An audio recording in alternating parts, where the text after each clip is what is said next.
ढाणकी नगराध्यक्षांच्या मनमानी कारभाराला जनता त्रस्त। उमरखेड तालुक्यातील सर्वात मोठी ग्रामपंचायत ढाणकी होती, आता नगरपंचायतमध्ये सामील झाली। परंतु स्थानिक नगरपंचायतच्या ठिसाळ कारभारामुळे शहरातील विकास खुंटून गेलाय। शासनाने दिलेल्या निधीची विल्हेवाट लावत असल्याचे दिसतंय। ढाणकी शहरात नुकतंच सिमेंट रोडचं काम चालू असून ते अतिशय निकृष्ट दर्जाचं होतंय। त्यामध्ये वाळू नसून गिट्टीच्या चुरीचा वापर करत असल्याचे दिसतंय आणि भर पावसात सिमेंट रोडचं काम चालू असल्यामुळे 2 महिन्यांच्या आत त्या रस्त्याचा बोजवारा झाल्याशिवाय राहणार नाही।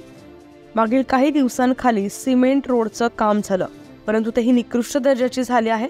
या सर्व कामांची गुण नियंत्रक विभागामार्फत चौकशी करून नंतरच बिल अदा करण्यात यावं अशी ढाणकीवासियांची मागणी।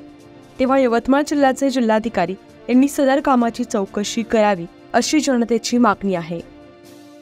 न्यूज 15 मराठीसाठी प्रतिनिधी किरण मुक्कावार, उमरखेड, यवतमाळ।